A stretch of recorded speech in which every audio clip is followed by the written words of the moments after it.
예컨대 이 보도가 사실이라면, 그리고 앞서 444건을 삭제한 건 산업부가 사실로 인정하고 있기 때문에 한 가지 궁금한 건 국가의 공무원들이, 정부 소속 공무원들이 이런 범법 행위를 했는데 도대체 사과는 누가 하는 거죠, 국민들에게?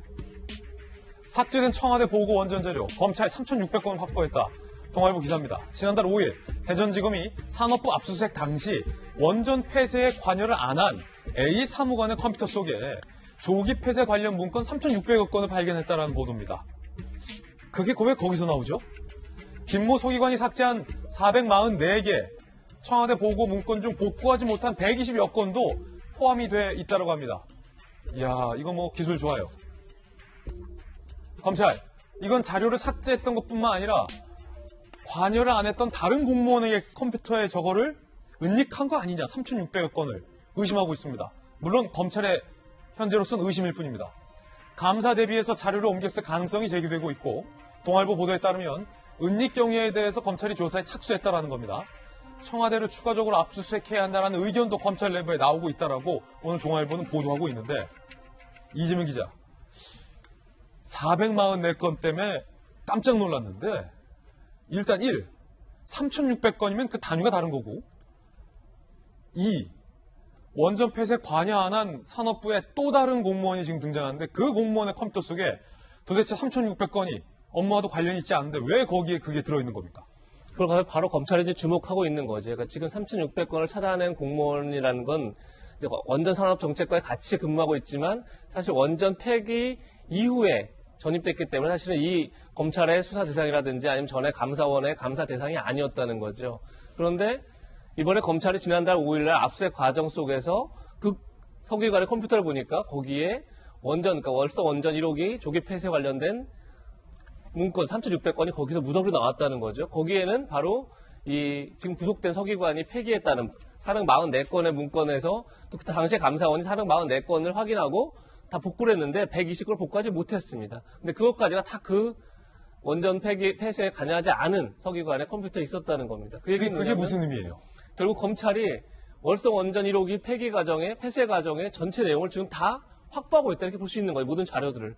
그런 점에서 지금 아마 검찰은 자료 폐기뿐이 아니라 은닉까지를 보고 수사를 더 확대하고 있다 이렇게 볼 수 있을 것 같고, 그런 점에서 지금 청와대가 이런 식으로 공무원을 구속하면 과연 어떻게 적극적 행정을 가능하냐 이렇게 반문하고 있지만, 반대로 보면 공무원들이 이런 식으로 자료를 공용 문서를 은폐하고 은닉한다면 과연 정상적 행정이 가능하겠습니까?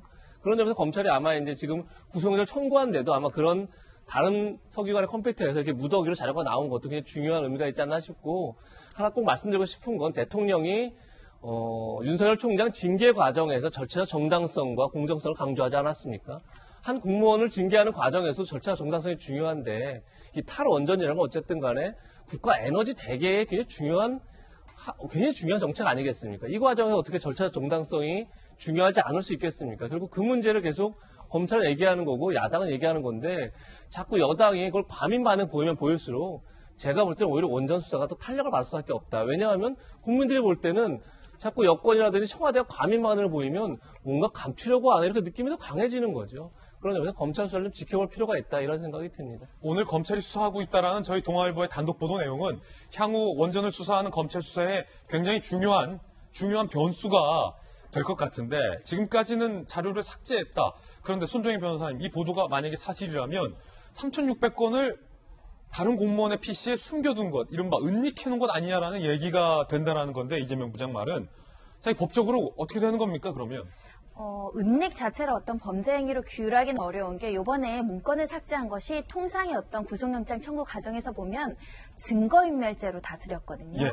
왜냐하면 어떤 범죄가 있고 그걸 입증할 수 있는 증거들이 이 자료, 문건들이기 때문에 이것을 삭제한 건 증거인멸죄를 적용을 해야 되는데, 감사원법만 적용했다는 것은 아직 본범죄, 말하자면 경제성을 평가 조작을 하고 수치를 조작한 것 자체가 어떤 범죄가 성립하는지에 대한 법률 검토가 끝나지 못한 겁니다. 본범죄를 입증 입증하기 굉장히 현 단계에서는 좀 어려운 측면이 있기 때문에 그 자료를 다른 PC로 옮겼다고 해서 그게 또 다른 뭐 범죄 은닉 또는 증거인멸 행위가 적용된다고 보기 어렵지만 좀 가정에서 납득하기 어려운 점들이 있는 거죠. 이게 이제 진술의 신빙성과 관련된 것인데 3명 중 공무원이 여러 가지 주장을 할 수 있습니다. 앞으로 재판 과정에서. 그런데 그렇다면 삭제와의 경위에 관련해서 아니 본인 컴퓨터엔 삭제하는데 또 다른 컴퓨터엔 살려둔 경위는 또 납득이 안 되잖아요. 그런 측면에서 진술의 신빙성을 얻기가 좀 어려운 측면이 아닐까 생각이 들고요. 삭제에도 다른 PC에 있던 것을 이미 제출해서 수사기관이 받은 겁니다.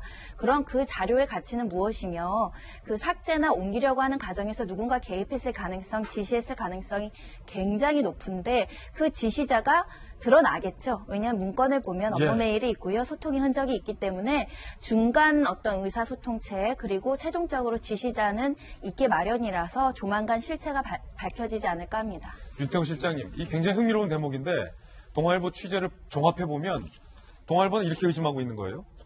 444건을 삭제했을 뿐만 아니라 3,600건에 상당하는 방대한 자료를 감사원이 감찰하려고 딱 들어가기 전에 누군가의 컴퓨터로 샥 옮겨놨다. 이거를 일개 공무원 혼자서 할 수 있을까요? 제가 다른 이야기를 하나 해드릴게요. 예. 대전지검에 지금 이제 이복현 부장검사라고 네네. 중앙지검에 있던 사람이 이제 갔죠. 삼성 관련해가지고 수사를 이제 적극적으로 했던 주인 검사였었죠. 그 이복현 부장검사하고 뭐 한동훈 검사장 이런 사람들이 이제 삼성 이제 승계 의혹하고 뭐 등급 회계 조작 이런 거 조사 막 했지 않습니까? 하다가 이런 말하면 좀 저기 한데 그 특정 회사에서 마룻바닥을 뜯어놓고 하드디스크를 숨겨놓은 거를 이제 발견했어요. 예. 제보가 있었는지 어떻게 되는지 모르겠습니다. 거기에 대해 가지고 이제 다 찾아냈잖아요. 네, 밖에서는 아니 그걸 삭제를 하려면 하지. 그 마룻바닥에다 그 숨겨놨다 또 걸리냐라고 했는데 제가 그 당시에 궁금해가지고 그쪽에 한번 물어봤어요. 예. 좀 두루두루 알아보니까 실무자 입장에서 지우는 것도 지우는 건데 나중에 또 일을 해야 되기 때문에 그걸 가지고 아하. 그걸 이렇게 딱 쪼개가지고 이건 버리고 뭐 이거 할 수 없으니까 일이 끝나면은 일하려고 해가지고 묻어놨다, 뒀던 바닥에. 것 같다라고 예. 해요. 저도 이것의 진실은 제가 잘 모르겠습니다만은 그럴 개연성이 있을 것 같아요. 저기 이제 일 없는 사무관은 이거 이제 맡겨놓을 수가 있는 거죠. 이거 좀 네가 보관을 해놔라. 나는 이쪽 관련되는 쪽이니까 뭐 압수수색 들어오면 우리 쪽에 이제 들어올 건 아는 거지 않습니까? 그럼 이제 받는 사람은 뭐 상식적으로 볼 때 그걸 이제 일일이 열어가지고 3,600개인지 아닌지 그걸 받겠어요. 그냥 뭐 받아가지고 이제 버스 이건 뭐 개연성입니다. 저는 개연성이 있다고 생각을 해요. 그렇군요. 이것은 되게 기시감이 되게 예. 있는 거예요. 그러니까 특수부 검사들이 일하는 방식이 꼬리를 한번 잡으면은 물면은 쭉 따라가진다라고들 이야기를 하거든요. 지금 여기서도 이제 꼬리를 한번 잡으니까 물고 들어가는 형식이 된 것 같아요. 예. 윤태호 실장님 개인 견해인데 자 그렇다면 검찰이 의심하는 것 말고 박정화 대변인 그러니까 증거 은닉 혹은 증거 인멸의 차원에서 그 3,600개를 숨겨놨다라는 이유 말고 합리적이고 합법적인 다른 이유 혹시 뭐가 있을까요? 글쎄요, 이제 제 가정에 기초한 추론을 말씀드리기 전에 두 가지 단면을 우선 말씀드릴게요. 한 2, 3년 전인가요? 우리 그 기재부 신재민 전 사무관 관련해서 사건이 생기고 나라가 온통 시끄러웠을 때 담당 공무원들이 대부분 그 위에서 오는 지시들을 적어놓고 기록을 해놓았다는 이런 얘기들도 나왔었잖아요. 그러니까 공무원들은 언젠가의 상황을 대비해서 늘 기록이나 이런 자료 축적이 필요했을 거다라는 거 하나. 오늘 통상적 월요일이면 대통령 주재로 수석보좌관 회의가 있습니다.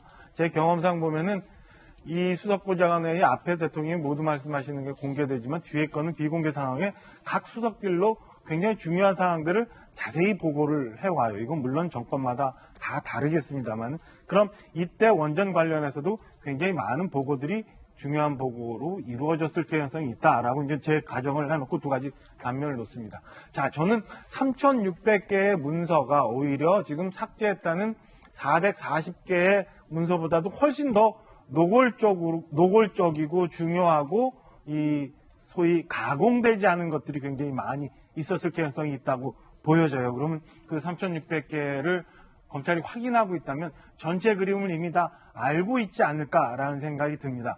이 3,600개는 아까 우리 윤 실장님 말씀드렸지만은 만일을 위해서 여기 보관을 해놨을 개연성도 있는 거고요. 그 다음에 후일에 우리한테 올 칼날 혹은 후일에 이를 복구하기 위한 칼날, 양면으로 쓰였겠지만 이렇게 숨겨놨을 개연성이 있어요. 그리고 이 내용을 보면 초기부터 청와대와 협의한 내용, 한수원과 협의한 내용, 그리고 한수원과 관련돼 있다는 무슨 회계 법인과의 내용, 이 모든 것들이 굉장히 많이 포함되어 있을 개연성이 있고 3,600개를 우선 다른 컴퓨터에 심어두고 미처 그거보다도 정도가 좀 약한 440개는 추후에 나중에 생각했다 그날 밤 갑자기 없앴을 개연성도 있다라고 저는 추측을 하거든요. 그렇기 때문에 3,600개의 내용이 상당히 중요하고 그 3,600개가 복구돼서 검찰이 그걸 보고 수사를 진행한다면 저는 이 문건 그리고 탈원전 정책에서 월선 1호기 경제성이 조작이 됐다거나 아니면 파일을 삭제할 수밖에 없었던 상황들은 이 3,600개에서 대부분 진실이 나올 수 있다라고 저는 생각을 합니다. 예. 자, 과연 이 공무원들은 왜 444개 이상의 파일을 삭제했을까요? 이 공무원들은 왜 업무 관련성이 없는 다른 공무원의 PC에 3,600개의 원전 조기 폐쇄 관련 파일을 옮겨놨던 걸까요? 그 뒤에 검찰이 의심하는 것처럼 누군가의 지시가 있었던 걸까요? 대통령의 정책과 공약은 매우 중요합니다. 하지만 그것은 합법적으로 진행이 돼야 합니다. 검찰의 수사 과정을 조금 더 지켜봐야 할 대목이 아닐까 싶습니다.